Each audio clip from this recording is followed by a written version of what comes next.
pagiku cerahku, matahari bersinar, ku gendong tas merahku di pundak.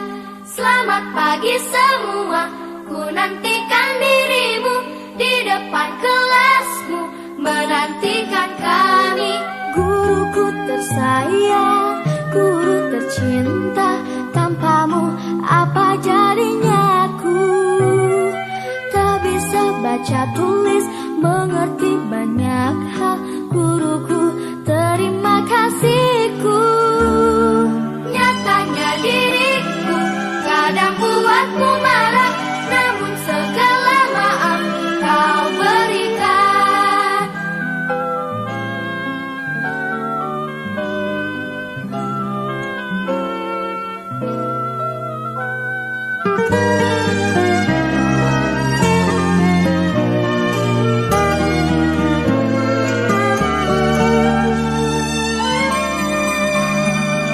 Selamat pagi semua, ku nantikan dirimu di depan kelasmu, menantikan kami. Guruku tersayang, guru tercinta, tanpamu apa jadinya aku? Tak bisa baca tulis, mengerti banyak hal, guruku terima kasihku. Nyatanya diriku kadang buatmu marah, namun segala maaf kau berikan. Guruku tersayang, guru tercinta, tanpamu apa jadinya aku?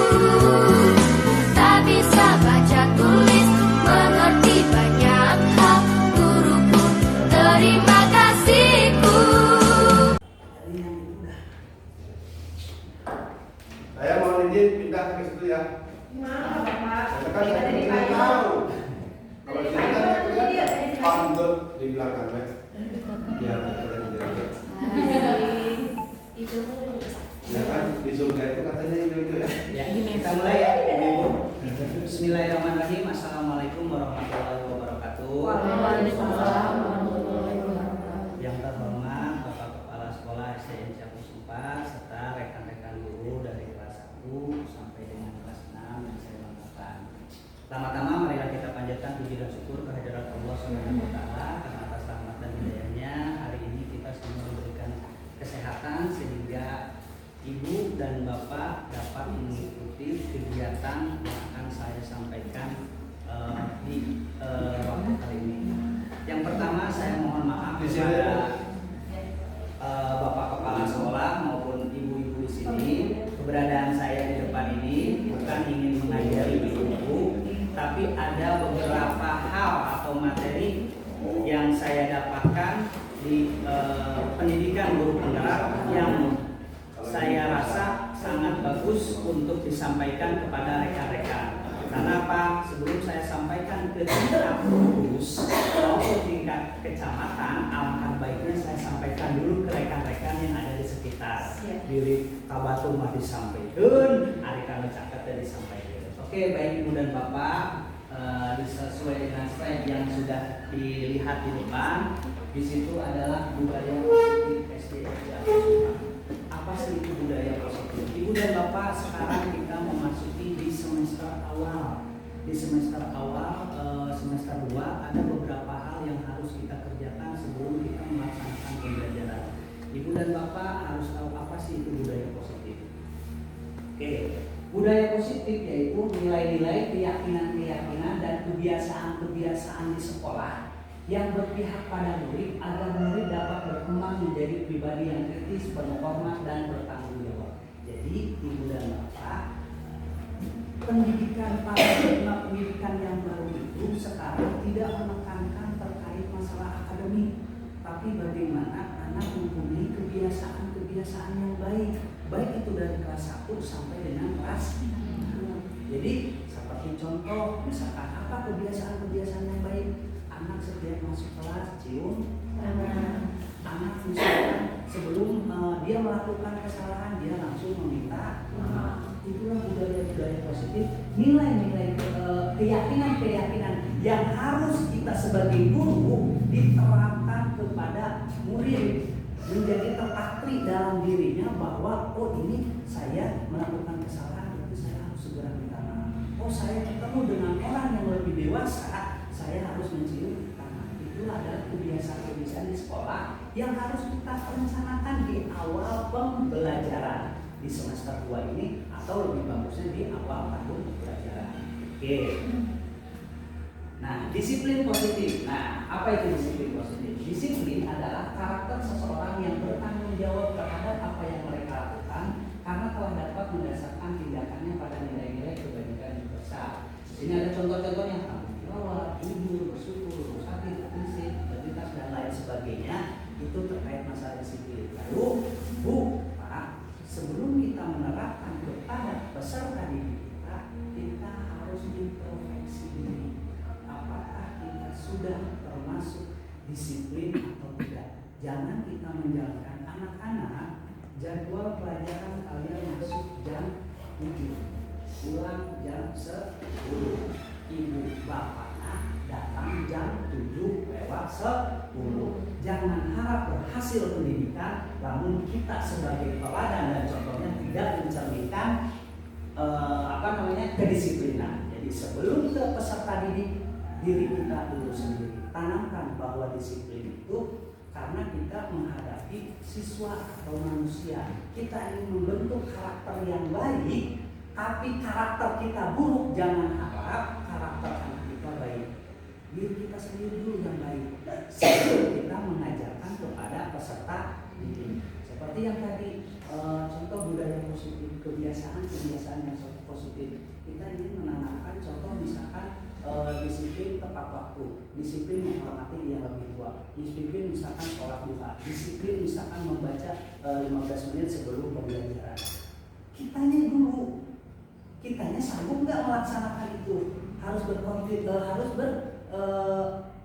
kontinuitas, berlanjut, jangan hanya hangat di awal saja, tapi terus sampai dengan di akhir pembelajaran. Jadi disiplin positif saya tekankan kepada ibu dan bapak sebelum menerapkan ke anak, diri kita sendiri, karena anak adalah melihat guru atau melihat orang tua. Kita di sekolah sebagai orang tua, anak peserta didik di rumah sebagai orang tua yang anak-anaknya pribadi masing-masing. Jadi kita guru itu adalah menjadi teladan, menjadi motor. Oh, si ibu, si bapak menjelaskan terkait masalah disiplin. Nah, dia akan melihat anak-anak, tolong ya kamu masuk jam sekian, tolong masuk jam sekian, pulang jam sekian, kamu disiplin jangan terlambat ya.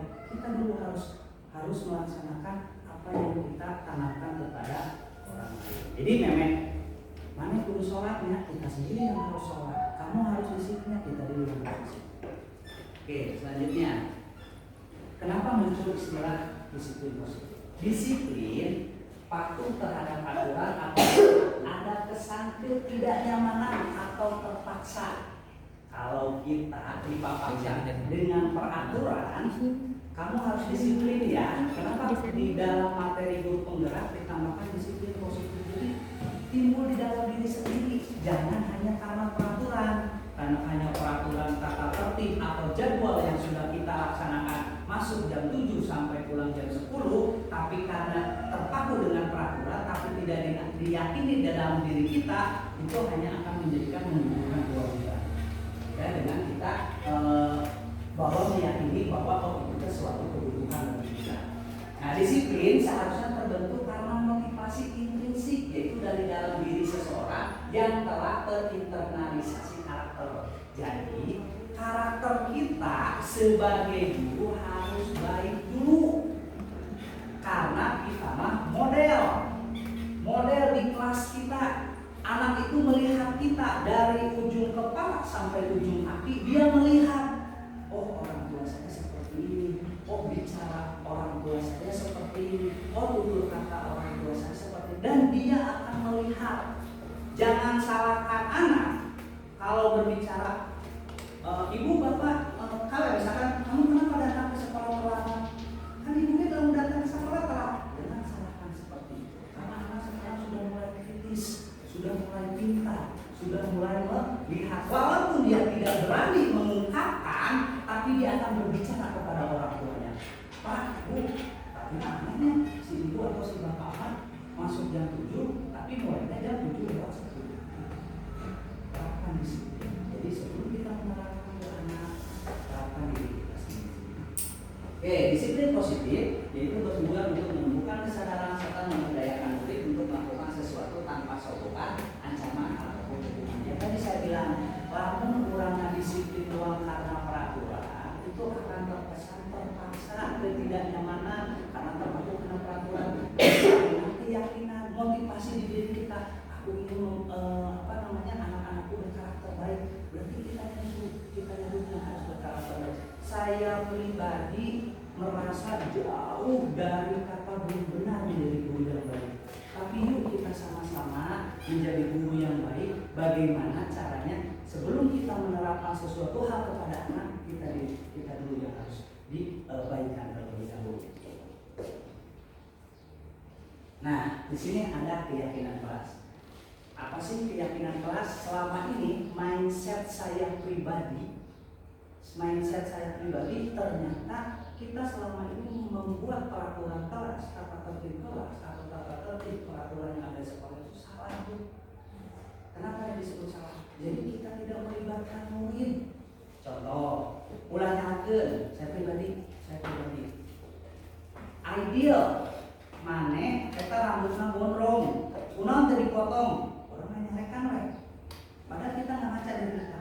Apakah kita sudah membuat peraturan bahwa tidak boleh rambut gondrong di kelas 6? Apakah kita sudah membuat peraturan jangan pernah terlambat di kelas? Apa kita sudah membuat peraturan kita jangan seperti apa? Tanya, jangan seenak kita bukan otoriter, libatkanlah anak. Jadi keyakinan kelas itu kesepakatan dari murid-murid satu kelas dan mereka yakin apabila kesepakatan tersebut dijalankan, nilai-nilai kebajikan yang didambakan di kelas akan terrealisasi sehingga kelas menjadi nyaman untuk belajar. Jadi saya Bu awalnya pas di tahun ajaran baru kita kumpulin anak-anak, yuk kita buat keyakinan kelas kita, biar kelas kita nyaman, biar kelas kita enak untuk belajar, biar kelas kita tertib atau bagaimana. Kita buat kesepakatan yuk kira-kira apa ya supaya kelas kita nyaman. Kita tuntun tapi si murid, si peserta didik dilibatkan. Jangan hanya kita jangan datang ke sekolah jam 7.30 bisa datang dulu kita sendiri yang membuat tanpa melibatkan. Jadi kita buat kesepakatan dulu, yuk kita musyawarah dulu dengan peserta didik. Pak, lamun musyawarah untuk kelas atas 4, 5, 6 biasanya dia sudah bisa diajak bermusyawarah. Bagaimana kalau kelas 6, kelas 1, 2, 3 itu kan biasanya dia belum mengerti Pak. Nah itulah tugas kita menuntun anak-anak kita sekarang. Kita kan dimulai pengajaran baru, kita bersepakat nih, kita membuatkan, kita sudah termindsetnya peraturan. Itu peraturan nggak boleh.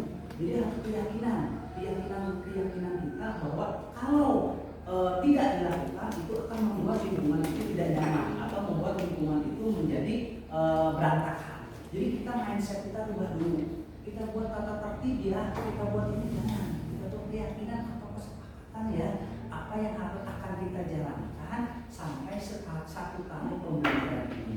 Yuk apa-apa, misalkan kalau misalkan terlambat, kira-kira terlambat boleh masuk nggak ya? Oh boleh Bu, atau gimana? Bolehnya berapa menit ya? Kita ajak anak untuk berdiskusi. Karena tanpa kita sadari, biasanya ide-ide muncul itu dari anak sendiri.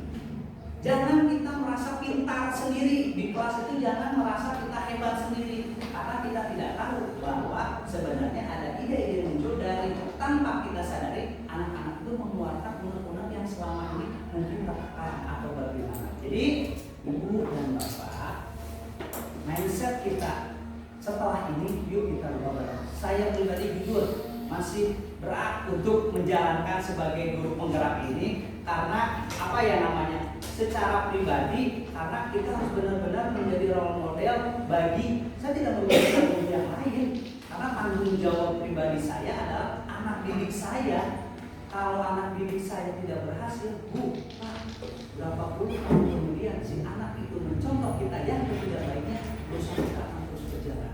Tapi sebaliknya, si anak didik kita mencontoh kebaikan kita, satu kebaikan kita, karena dia mencontoh si bapak makan itu kepada kecil, haji atau apa tidak. Itu karena faktor kita, dia akan terus mengambil pahala kita. Itu cuma Bu. Jadi jangan sembarangan mengajari anak, memperlihatkan anak ketidakbenaran. Beda kita seorang guru, pendidik itu tugasnya mendidik menuntut anak ke ajaran arah yang lebih baik. Beda dengan kita pegawai swasta, anak salah, pekerjaan salah itu imbasnya hanya barang atau misalkan hasil pekerjaan. Beda dengan manusia. Kalau kita salah mengajarkan, kalau kita salah memberi contoh, imbasnya 10 atau 20 tahun kemudian ibu dan bapak yang akan dihisab dan akan dipersalahkan. Oke, ini untuk keyakinan kelas. Mengapa keyakinannya tadi? Mengapa kita harus keyakinan kelas bukan peraturan kelas? Mengapa saya beri contoh tentang keselamatan? Mengapa kita memiliki peraturan tentang penggunaan helm pada saat mengendarai kendaraan roda 2 atau sepeda motor? Karena itu untuk keselamatan. Jangan dibuat seperti peraturan, tapi kita buat menjadi yakin. Kalau kamu tidak menggunakan helm pakai motor, kamu imbasnya akan celaka. Jangan pula ayah pas polisi pakai helm. Saya pribadi jujur masih jauh dari kata benar, masih melaksanakan karena faktor tata tertib. Tapi kita ke anak didik kita, Bu, Pak, paradigma baru yang sekarang itu hasilnya karena ini nanti terbuat 20 tahun kemudian. Kalau kita sudah lihat negara Jepang, orang-orang Jepang membuang sampah, dia ditanamkan di sejak dini, itu mindset dia. Kalau saya membuang sampah sembarangan, pribadi saya akan mengakibatkan lingkungan saya kotor. Itu mindset di diri itu sudah kuat.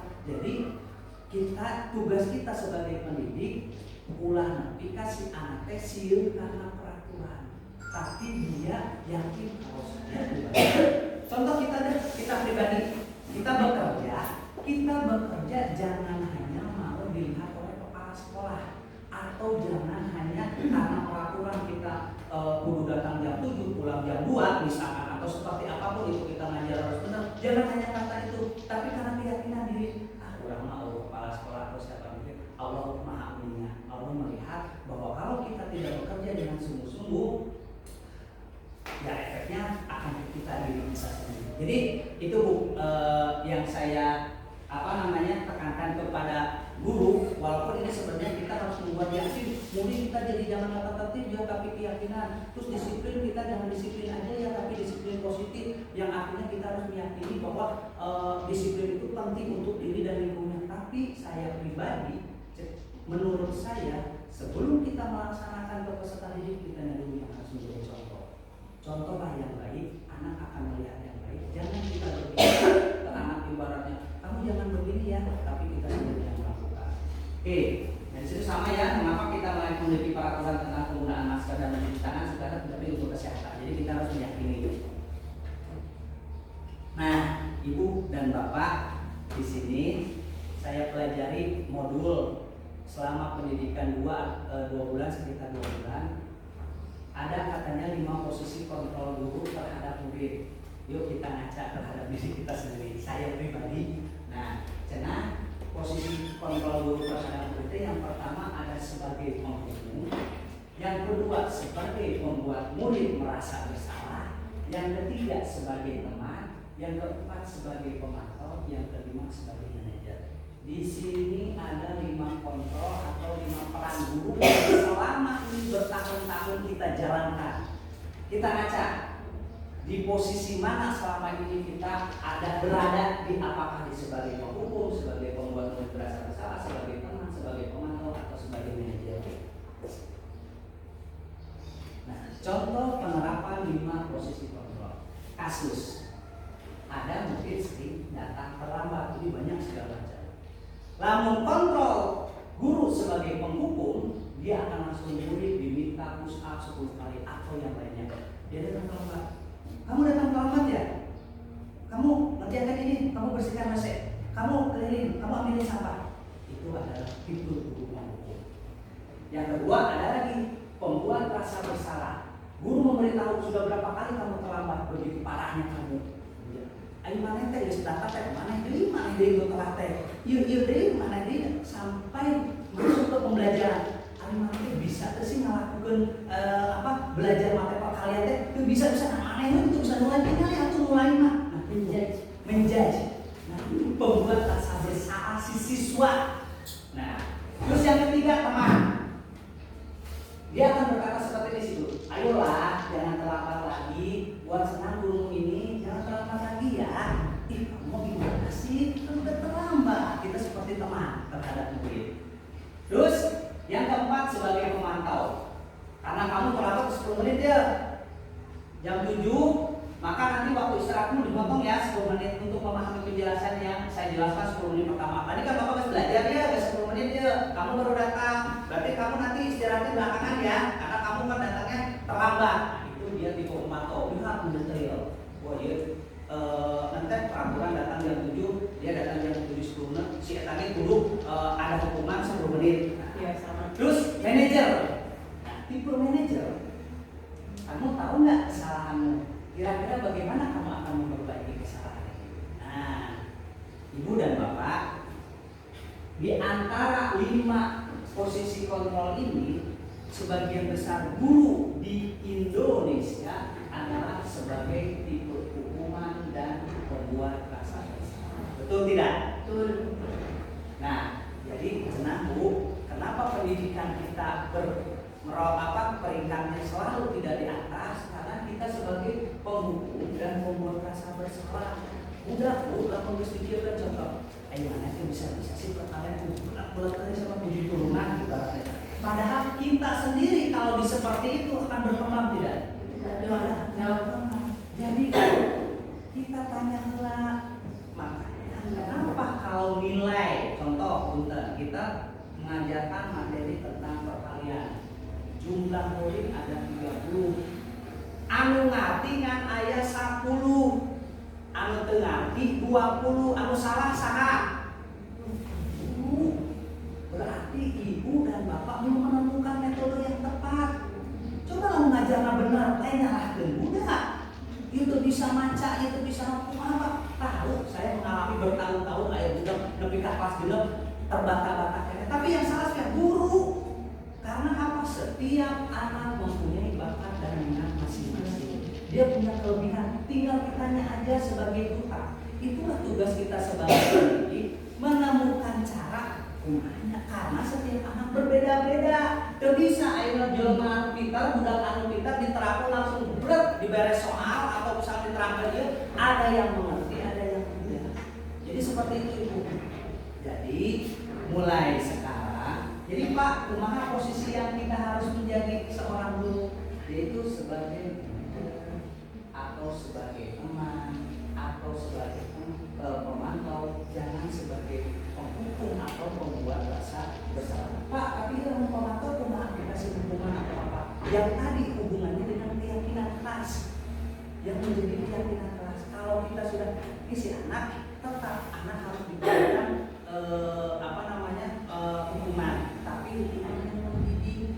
Karena kita sudah kesepakatan ya, sayang kita sudah sepakat ya, bahwa kalau misalkan ini jangan terlambat. Tapi ibu jadi manajer lah posisinya, bisi si budak teh telat gara-gara naon, bisi si budak teh jangan langsung menghukum. Tanya dulu alasannya, karena setiap anak datang telat, kan saya karena motornya ternyata mogok, ternyata tiba-tiba orang nyalakan di jalan dosa. Jadi kita tidak tahu alasan dan apa sebab si anak itu melakukan perbuatan bersalah, kita sudah menjadi sebagai penghukum. Jadi ibu dan bapak usahakan posisi ada di sebelah sini, posisi di meja. Pak, boleh nggak kalau saya posisi di sebelah kanan? Ada positif dan negatifnya. Tetap jarak, kita harus jaga jarak antara murid dan peserta didik, jangan terlalu dekat. Jadi si anak ada mendapatkan masalah, misalkan dia mencuri, dia melakukan hal-hal yang negatif, kita boleh masuk dulu ke posisi yang teman agar dia bisa berani bercerita. Setelah itu masuk langsung ke sini, langsung masuk posisi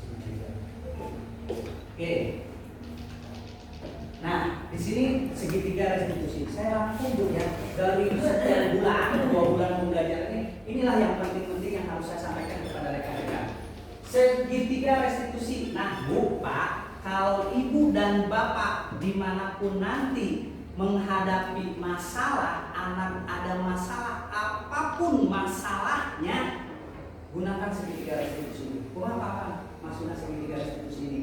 Yang pertama, menstabilkan identitas.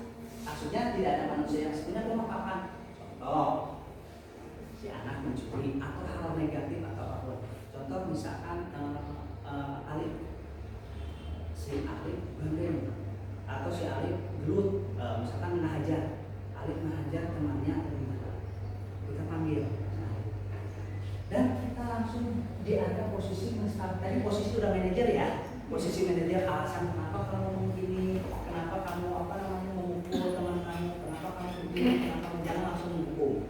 Kita stabilkan identitas. Maksudnya apa? Tidak ada manusia sempurna. Kita jujur terhadap diri sendiri. Alif, kan setiap manusia itu tidak ada yang sempurna ya. Manusia itu pasti tidak luput dari kesalahan. So, kamu cerita, apa kamu memukul ini kita? Jangan langsung kamu nggak boleh gitu ya, kamu nggak boleh gitu ya. Stabilkan dulu, biarkan dia mengutarakan apa, kenapa dia bisa berbuat seperti itu tanpa kita tahu, mungkin background keluarganya. Apakah kita sudah pernah mengunjungi rumahnya? Kalau ibu dan bapak menyalahkan si anak itu tidak bisa, dia para sekolah, dia ulangan pemilu, tapi ibu can pernah kaimanan, ibu anu salah karena ibu belum melakukan tindakan. Setiap anak dia melakukan kesalahan, ibu stabilkan dulu identitas. Yang kedua, baru yang tadi validasi tindakan yang salah. Kamu pasti punya alasan ya mengapa melakukan itu. Alif, tadi kak mana ngajar si adilnya? Kunaon mana ngajar? Dengarkan dulu dia bercerita. Walaupun nanti ada ceritanya yang dia karang sedikit atau misalkan, tapi biasanya anak yang sudah mulai berani berbohong itu di kelas atas 4, 5, 6. Tapi di kelas bawah biasanya dia akan lebih terbuka. Tergantung kita mencari tindakannya seperti apa. Ibu dan bapak tadi saya bilang, coba berusaha di posisi teman dulu biar dia buat nyaman dulu. Sok, saya tanya kepada ibu dan bapak, ibu dan bapak, akhirnya mengenai masalah ya, pasti curhatnya kan nyaman dong. Dengan hati kita, kalau kita misalkan curhat ke orang yang tidak nyaman kan tidak akan mungkin cerita secara segalanya. Ibaratnya kita curhat, Pak, umpamanya Pak saya ada masalah gitu. Itu kan berarti orang yang kita curhatin itu berarti orang yang kira-kira yang pertama bisa menjaga rahasia, yang kedua kita nyaman, lalu ngobrol dengan nenate, orang awal benar-benar dia selalu memberikan solusi atau apa. Nah kita buat seperti itu si anak itu. Jadi dibuat stabilkan identitas, validasi, kita tanya alasannya dia melakukan itu.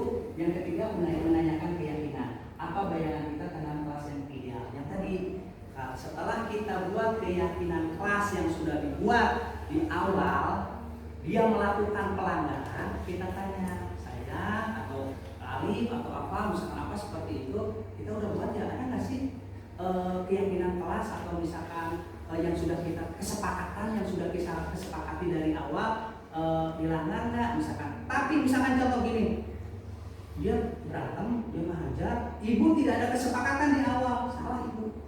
Iya. Berarti harus dibuat lagi kesepakatannya. Oh dia melanggar, berarti bukan salah dia. Kan bu saya nggak ada tuh bu, saya rambut gondrong atau apa nggak ada tuh, nggak ada sepakat. Oh iya ya, ibu yang salah ya, kita akui. Jangan menyalahkan anak. Kita yang akui, udah pernah belum kita membuat kesepakatan bersama? Itu kalau kita belum melakukan kesepakatan bersama, jangan menyalahkan. Jadi tadi yang sudah saya rangkum terkait masalah pendidikan yang sudah dipelajari saya selama guru penggerak 2 bulan ini. Mudah-mudahan ibu dan bapak sama-sama kita bisa menerapkan, karena saya pribadi masih jauh lah dari kata layaknya banyak. Kalau Pak Asep sudah berpuluh-puluh tahun berpengalaman, ibaratnya Bu Ajen juga sama berpengalaman atau yang lain juga pengalaman. Karena secara pribadi ternyata selama ini kita sudah mengajarkan yang salah, selama ini mindset kita salah. Jadi kita tadi kelasnya salah seorang paling pintar, paling hebat, paling nanya dan selalu menjudge anak. punya hak. Dan saya pribadi setelah menjalani ini, ya Allah, ternyata orang berdosa ya kabudan teh selama ini. Kenapa? Contoh Bu, ibu dan bapak jangan pernah menghukum anak. Kenapa sekarang itu ada hal apa fisik? Ya, saya tanya kepada ibu-ibu di sini atau ibu dan bapak.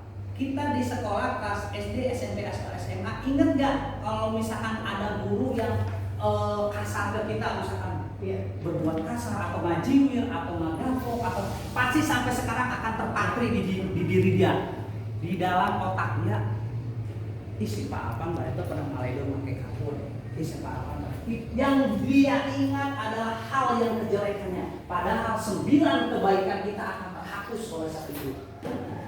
Itu jadi ibu ada masalah, ibu ada problem, ibu ada kekesalan, jangan diluapkan. Jangan sampai 9 kebaikan kita terhadap anak hanya hilang oleh 1. Ibu ini padahal mengajar masih tapi dulu ingat nak eta. Padahal sebetulnya tadi ingat kamu sayangi saya ada bela atau itu ingat selama setahunnya itu udah ingat mana sebelum itu pernah kecil. Itu yang hindari hal-hal yang seperti itu.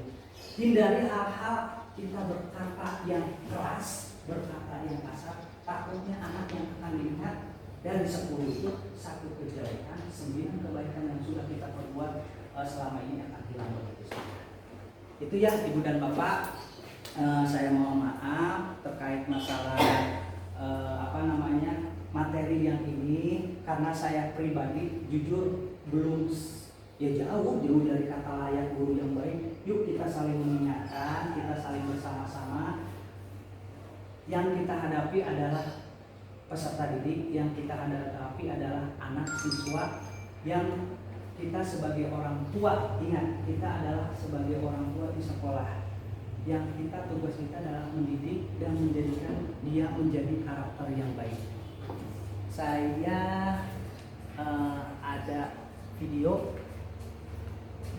satu video tentang ini yang mudah-mudahan bisa memotivasi kita.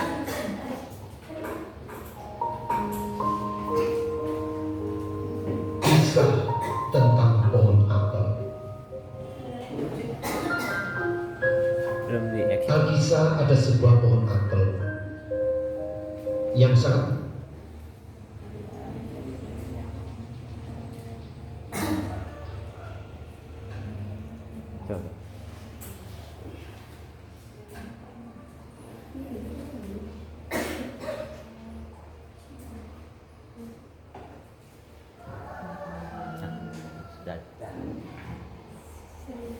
Yuk kita renungi ya. Ada satu. Kalau yang sudah nonton mudah-mudahan bisa menjadi kisah tentang pohon apel. Alkisah ada sebuah pohon apel yang sangat mencintai seorang bocah laki-laki. Setiap hari si bocah berlarian mendatangi pohon tersebut. Dia merangkai daunnya dan dikenakan sebagai mahkota. Kadang bocah ini memanjat atau bermain ayunan di antara daun dan pohon. Saat lapar, dia juga makan buah apel. Setelah letih bermain, si bocah pun tertidur di keteduhan bayangan si pohon. Si bocah sangat mencintai pohon ini, dan pohon pun demikian pula. Waktu cepat berlalu, si bocah tumbuh menjadi dewasa. Pohon merasa kesepian tanpa kegiatan si bocah. Suatu hari, si bocah yang telah dewasa datang kembali di bawah pohon.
bersemangat segera memanjat dan memetik apel-apel di pohon, lalu membawanya pergi.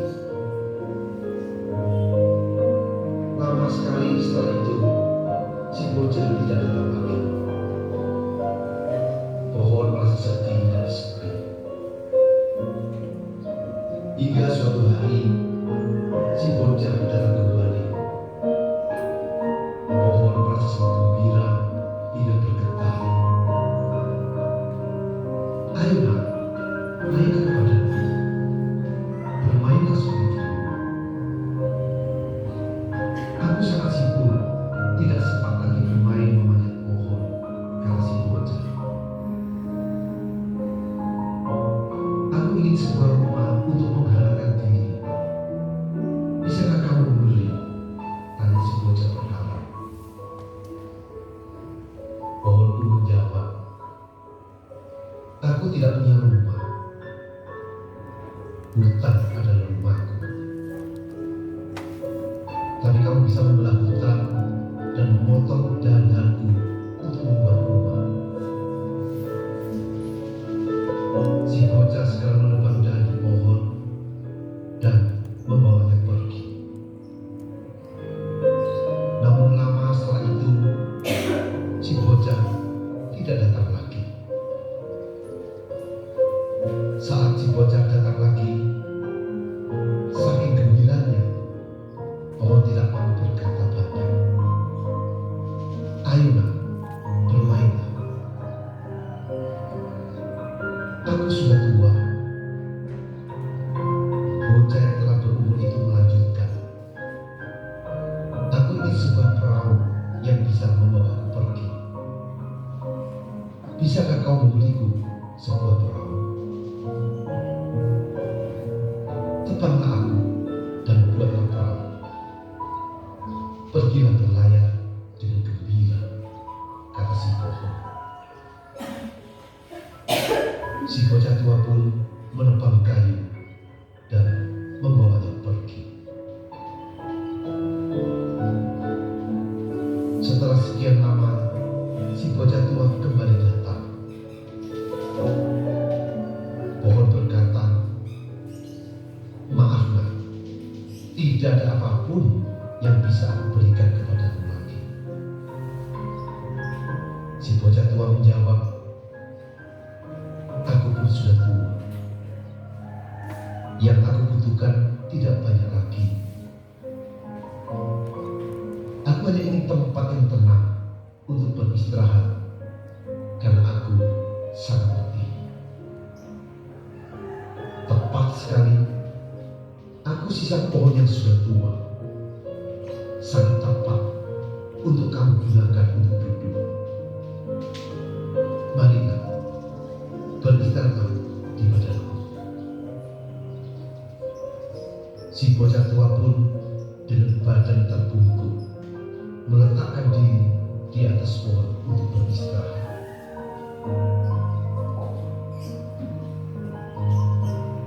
Sahabat, pohon ini sama dengan ayah atau ibu kita. Saat mereka kesepian sendirian, saat mereka membutuhkan kita, di manakah kita anak-anaknya berada?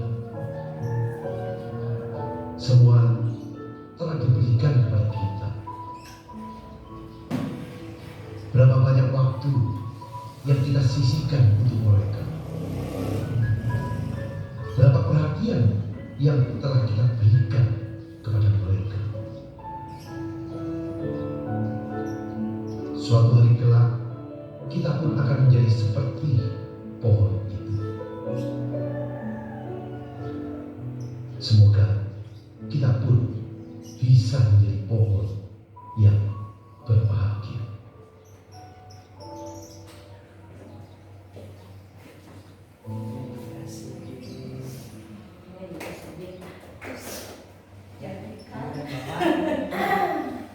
Itu tadi tentang pohon. Ibaratnya kita adalah sebagai orang tua di sekolah ini. Orang tua kita selalu melakukan yang terbaik untuk kita. apapun selalu diberikan kepada kita.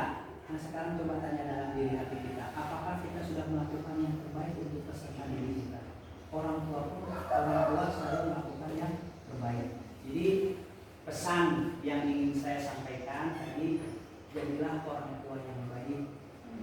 Jangan hanya kepada anak pribadi, tapi peserta didik kita adalah anak-anak kita sendiri. Jadi peserta didik itu jadikanlah seperti anak kandung. Kalau dia mengalami kesulitan, bantulah dia. Karena sebagai orang tua tadi seperti pohon tadi, apapun akan diberikan. Jadi mulai detik ini, yuk kita sama-sama kita berubah mindset kita. Kita harus menjadi orang tua yang baik bagi peserta didik. Oke, sekian dari saya. Wabillahi taufiq wal hidayah. Assalamualaikum warahmatullahi wabarakatuh. Waalaikumsalam.